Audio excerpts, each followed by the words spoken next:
Oh, hello. Hi guys, Elle and Artemis here. We are finally back to bring you a Six of Wands video. Six of Wands. Booyah. This is a continuation of the series that we started a while back, going over like one tarot card at a time. I really love doing these videos. I love jumping in and getting down to like the nitty gritty of each card. You know, fundamentally, what is this card about? And then exploring all the really interesting ways that it expresses itself and can manifest in our lives and the different ways we experience that fundamental, the fundamental goings-ons in these cards. I did just want to say that and like reiterate that's what I'm trying to do with these videos, you know, explore that stuff. I've had a few comments here and there, people sort of going like, you know, I'm not sure you really know what these cards mean, and I think that maybe that comes from all the different ways that it can express itself. You know, if you're looking for a video that'll give you some keywords that you can say, like every time you throw this card down, you're like, oh, you're about to enter a leadership role. And not that there's anything wrong with reading the cards like that. I've had great readings from people who, you know, every time this card comes down, it kind of means the same thing. That's fine. Read however you want.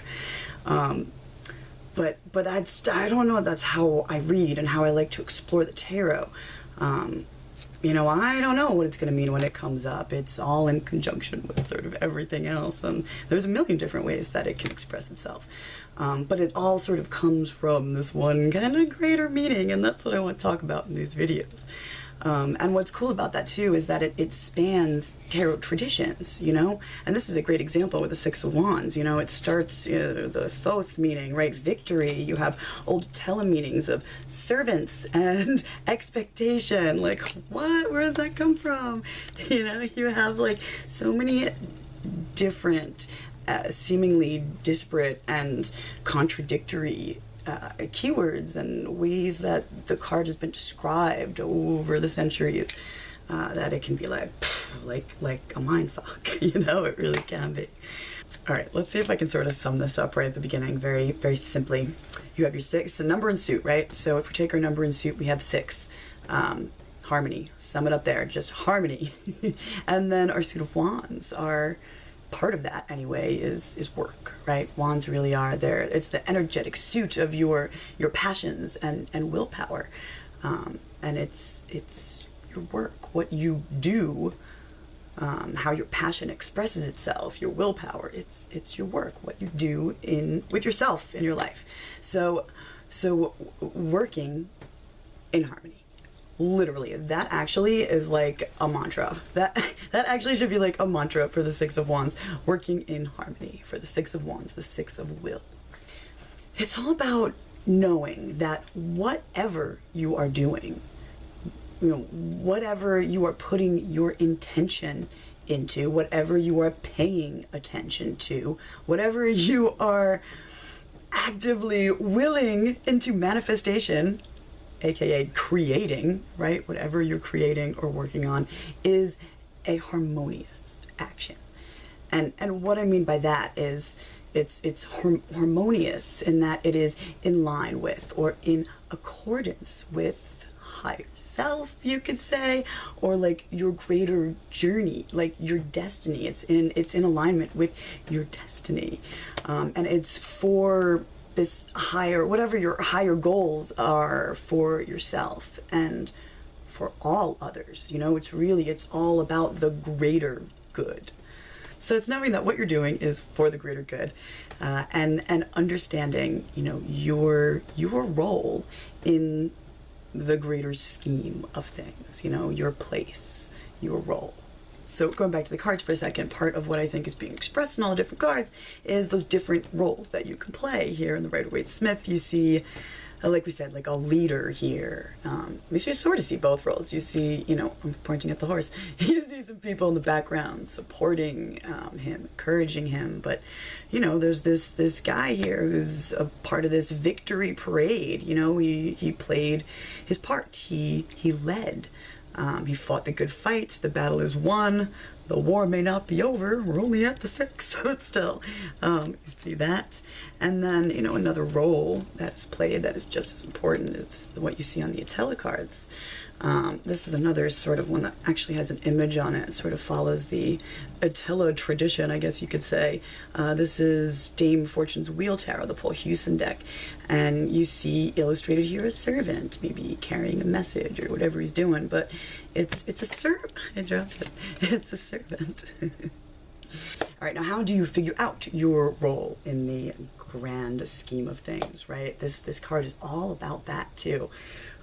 Let's take a step back for a second. On our journey thus far, right? We've just come through the 5s, right? The upheaval of the 5s, and you are exhausted. Your energy is like depleted. It was perhaps a cathartic experience. But now, you know, you've come through it, and you're maybe a bit empty, a bit blank. You know, it's left you in this blankness, but it's a highly creative state that you're in here. You're like really open to signs, to direction. You're open to above. You're open to below. You're open to all around you. And ready to create and do again. And that's the 6. 6 is Tiferet on the Tree of Life. You know, for those of you who look at the tarot Kabbalistically, and I think it's a beautiful way to explore the tarot and to look at the tarot Kabbalistically and comparing it to the Tree of Life, because they are fundamentally the same thing. But, you know, looking at the tarot as pathways and points or worlds, on a map, on the tree.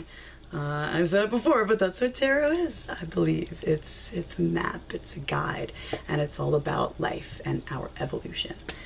Anyway, sidetracked.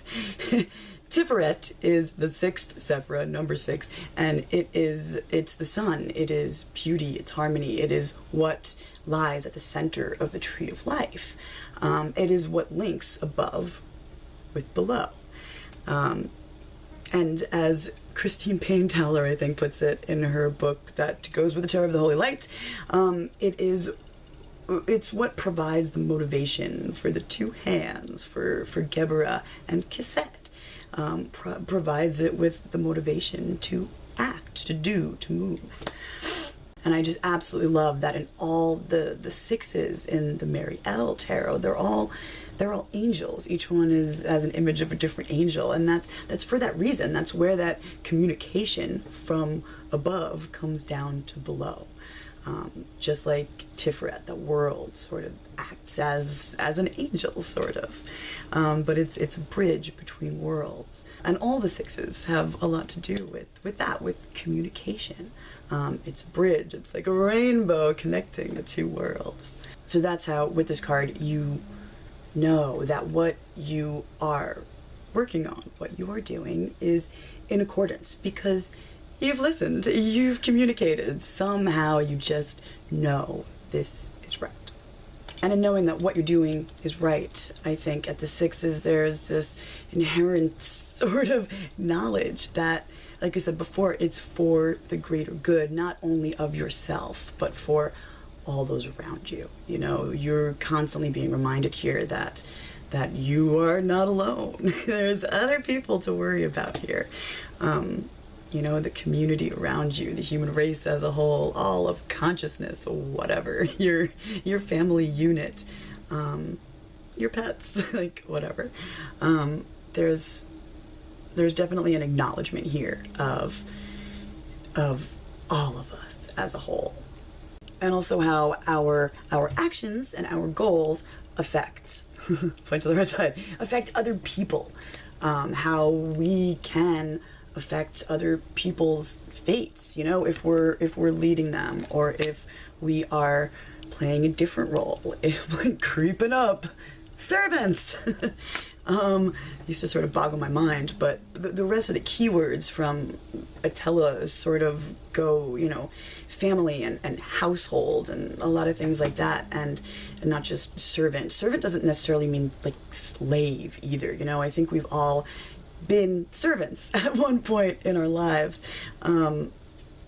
And by that I mean, you know, of being of service to other people.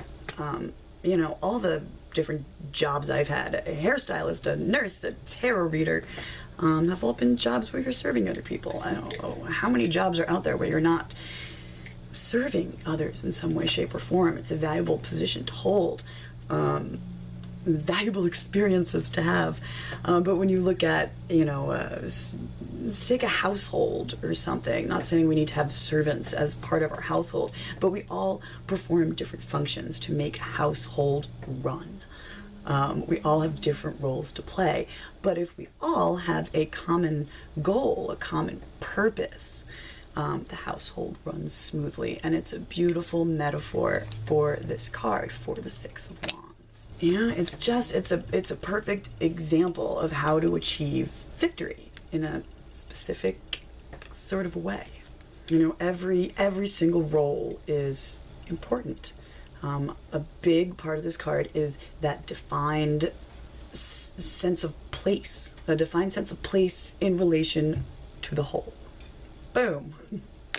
So no matter what is illustrated on the Six of Wands you have in front of you, whether it's a servant or just some sticks, whatever it may be, what's motivating that metaphor, motivating that imagery is that idea that, like we just said, like it's this idea of all coming together, whether it's everyone coming together, everything, or whatever is going on in here, sort of coming together as a whole and operating together towards a specific goal, towards a purpose, a common purpose.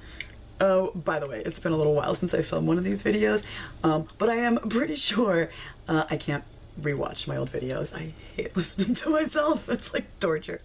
But I'm pretty sure that in each video I was sort of giving you guys this journey of like of a way of interpreting the cards that has to do with like your own personal development, right? So with this card, if we're there and it's a reading kind of about, you know, your psychological health or your psychological growth, I should say. In that case, in that kind of a reading, I feel like this card comes up, it's telling you that you are learning to love yourself, that you found, you're learning to get comfortable with your new self. You know, this is after the fives. This is rediscovering. You've changed yourself. You're rediscovering this new self, and now you're getting comfortable with it. But what you've awakened inside of you is this like greater purpose in life. You know, you have a purpose in life. You are now self-directed, and maybe even, you know, now you can help others to get to the same place that you find yourself at now. You know, maybe you can lead by example. And that's, you know, that's how we change the entire world, right? It's, you start by changing yourself.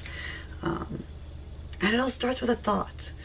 But yeah, personally and inwardly or whatever, it's can be a beautiful place to be. So a big lesson with this card is, I'm going to quote Christine Painteller because I love this one line so much. It's always stuck with me. But it's a question, and it goes, how can I learn to desire and commit to what is best for everybody rather than just what is best for myself? And yeah, I know, it's good, right? It's good and totally appropriate. It's the lesson of the card almost, just summed up beautifully. And you know, it just puts all it puts the ball in your court, you know? It's saying that you in this situation have all the power, you know, even if at the time it doesn't feel like it, you know, you have the power to sort of, I don't know, you're in control of everybody else's fates, their collective fates, everyone around you, you know, in this situation. And there's a lot of truth in that, I think. You know, when this card comes up in a situation like this where it's telling you to look at that, your choices have weight and have value and will affect those around you. And on that note, some advice that could come up when this card comes up is to get out of your own head, get out of the little bubble that you're existing in, and do something selfless, do something to help someone else. This card is just, it's always a good reminder that you're not the only person in the world. There's a world of suffering around you, and just a world around you. You're not the only person in the world. Now, you can probably imagine where the reversals of this card are going to lead us, but sort of a common way to interpret the reversal of this card is it might be time to reassess this goal, whatever it may be, after everything that you've previously been through. You're in this new state of mind, right? You've got this new perspective.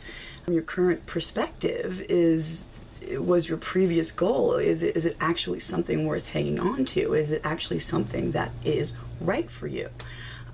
Is this goal a selfish goal? Is ego playing far too big a role in this goal or this project or whatever you're talking about? Is the project something that you actually believe in? You may be even going about things in a way that you are uncomfortable with. Is it helping others or is it hurting others? These are the questions. When the upright of the card is talking about this joyfulness and this pleasure that you get from the victory that is experiencing yourself and who you are and what you do or what you're doing and how all of that is just so right and for the greater good, then the reversal of that really, really begs the question, what are you doing and why? If you have the answer for the upright, you need to figure out the reversal. Why am I doing this? Do I want to be doing this? What is my reasoning? Is it completely materialistic and egotistical and harming others, maybe even harming yourself? The reversal of that even can go to this other place too, right? Where it's, you like what you are doing so much that you've become, sort of complacent to the needs of those around you. You've taken it to a bit of a place of narcissism, and the common Rider-Waite-Smith reversal being, right, resting on your laurels. You see that everywhere, where you've gotten so much wonderful feedback and praise, and yes, you've done so good, and this is wonderful, and thank you. That it's really getting at the same thing we just said. You're stuck in this place of ego and superficiality. So yeah, there's definitely a warning there with the reversal, not to get stuck there and to look at your motivations. It's even come up upright is look at your own motivations, and reversed is look at the motivations of others. I think another, again, depending on what the reading is about and where things are going, reversal can even lead you to look at those around you and their motivations. Say there's someone on your team, you all work together or something like that, and their end goal may not be the same as yours, and that might not be working out. It might be counterproductive. Is someone perverting your project or your goal because their ends are selfish or something? And that could be affecting the success of your success. That victory that can be lived and experienced with this card, with the Six of Wands, can easily, I think, be diminished by not having everyone involved sort of on the same page. Something, the reversal of the card could be saying that something or someone is acting in a counterproductive way or manner. The card upright, for sure, in a future position, say, can be really cool. It could be saying the work you're going to do down the line, or this upcoming work, is going to be positive, is going to be, a joyful experience. It could be saying something like you'll be given the opportunity, maybe to have more responsibility or to take control, but whatever it is, an opportunity to sort of say, corral others or to lead others, you know, towards something beautiful, and that the experience is going to be not always easy, but it's so right. It just feels so in alignment. That's that emotion that you get from this card, or at least that I do. And the reversal of that can be this it doesn't feel right. There's a disconnect between myself and what is right, you know, what higher self might have to say. Shit, why am I doing this again? Why am I doing this? Now you're in a headspace where you can examine that. And that's a big thing that comes up with the reversal of that card. For me, anyway. And just in general, upright or reversed, I think the card comes up sometimes just to draw your attention to how you should be dealing with other people, how you can better, or just look at how you like interact with other people, maybe how you manage them. I know the traditional way of looking at the card is that, you know, acknowledgement is coming your way, and now we can sort of understand where that acknowledgement, especially of like your leadership, and how you have affected other people, sort of comes from with this card. It can advise you to, you know, seek advice or help from others, to go out and seek that, and that will thereby offer you the solutions to your issues. All right, now let's look at some cards here. So I already showed you guys the Rider-Waite-Smith, and like we said, it's that beautiful, that victory march, and you can see how it relates to the meaning of the card very clearly, very easily. Let's see, we talked about some Etteilla-like things. The reversal of the Etteilla, by the way, where we have servants in the upright, and it also has expectations as the reversal sort of title or keyword. Now there's a lot of other words that are sort of keywords for this one. It's hard to just go by like one keyword, because like it won't really make any sense. There's always a million different ways to take one word unless you list like a bunch of other words with it, and you're like, okay, now that makes sense.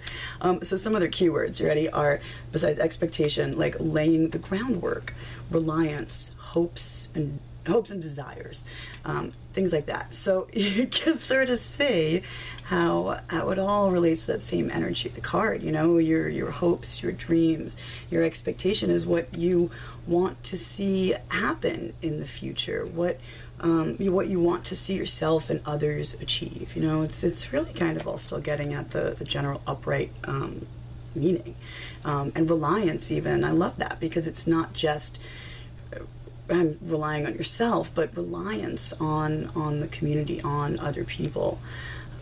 Here's the Marseille, and I do love the Marseille, even though all the wands can sort of start to look really, really similar. What I get drawn to is the flowering of above and below. But even the fact that it's sort of bursting in all directions. I even love that in the center you get those little 4 diamonds on all sort of classic Marseille style decks anyway. And to me it's this, you're standing in the center, you know, north, south, east, west, above and below. And then this place of centeredness where you're open to communication, and to the world around you. Another absolute favorite is the Tarot of the Holy Light. So gorgeous. Isn't it beautiful? And one of the things I just love about this card is, you know, like I said, the lesson that I really associate with this card came right from her, and it's about, you know, learning to commit to what is best for everyone rather than just what is best for yourself. And that's exactly what she's chosen to illustrate here in the card with the lion. Where's the lion? Oh, there he is.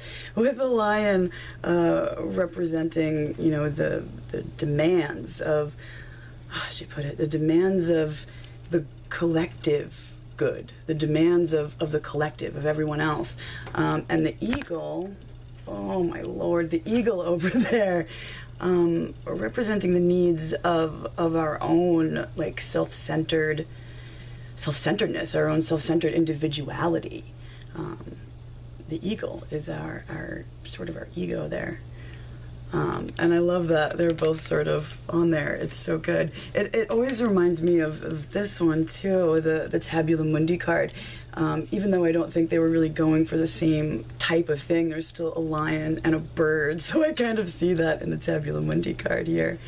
They also both illustrate something I think is really interesting about this card.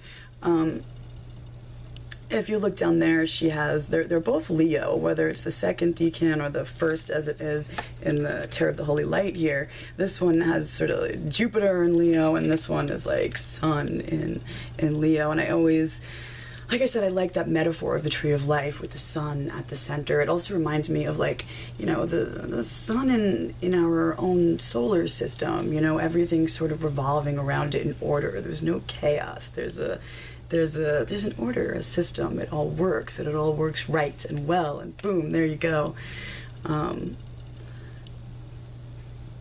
So yeah, I do like the sun there. Well, on this card, it's, like I said, it's Jupiter. And I think in the book, she says, like, Jupiter says, go big or go home.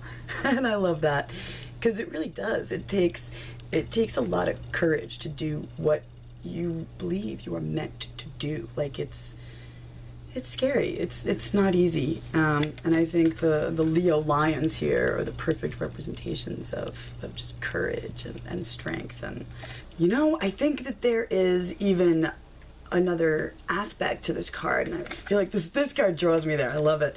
It's this idea that, you know, whatever you choose, especially if you sort of choose this lion-like path where you're working towards the good of everyone around you, that it may involve a bit of a personal sacrifice. It may require a little sacrifice.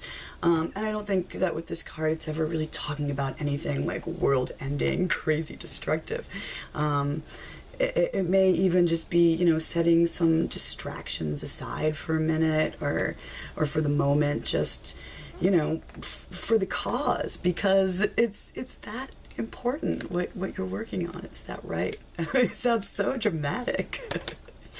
But yeah, I think with any of these cards, there's an aspect of, you know, a bit of sacrifice may be required to get on with it, to do the right thing.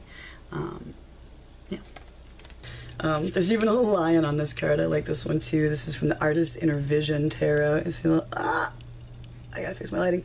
You see this, like, she looks like Lady Liberty, but she's like all about the victory and everything, and the lion back there, and there's all these beautiful creations behind her. It's a beautiful card. Oh, like I said, the Myriels. I should have pulled out all the sixes, but whatever. This is the Six of Wands in the Myriel, and it's Michael, Archangel Michael. And Archangel Michael says, right, slay your demons, conquer your inner demons, slay your dragons, whatever, do what's right, stand up for what you believe, which is just what we were talking about. Beautiful Marielle. And along the same lines as the angels even, like I said, I love that there is a rainbow, like a rainbow bridge on the Wild Unknown Six of Wands. That communication, that bridge between worlds, and that working together. Even the way they're stacked at the bottom, I sort of, we're working together somehow. I don't know. This one actually is from the Tarot Belline, and it's the arrangement that I really enjoy. And you'll find this on a lot of sort of pippish decks, even if they're not interlaced. I have a whole bunch here. That's from the Great Esoteric Tarot. But you find the two triangles, but I really like them when they are, you know, interconnected. But it's that above, that below, that union or coming together of opposites. The two triangles can be fire and water or whatever they are. But yeah, that's good. This is my own Six of Wands real quick from the deck that I made. And you can sort of see why I did what I did. I like, first of all, that you can see the energy bodies, you know, that actual vitality flowing through them. And to me, when I look at this card, I see this one having an effect on another and vice versa. that what you do, even if you're not face to face necessarily, still affects everything and everyone else. A certain amount of taking control and being directed. That for me anyway, in that image. And I think actually the same thing is being expressed here. This is from the Norse Tarot, the Clive Barrett one. And actually it looks a lot like a Six of Swords, doesn't it? But that is the Six of Wands. And it's someone, you know, leading a fleet of Vikings or a ship full of, you know, whatever the hell's happening there. Doing what's best for everybody, taking control of the collective and the self. This last card I want to show you is actually from a deck that I just got recently. It's the Giants Tarot. And it's another Norse themed deck. I'm very excited about it. It's really cool, and I really like this card. The giant up there, it's all giants from Norse mythology. It's so cool. Is Mundi, and he's like the giant of, he's like a time travel, world travel, whatever. But what he's sort of being depicted as here is he's showing you all the different worlds. He's sort of like a gatekeeper here, different worlds and different times.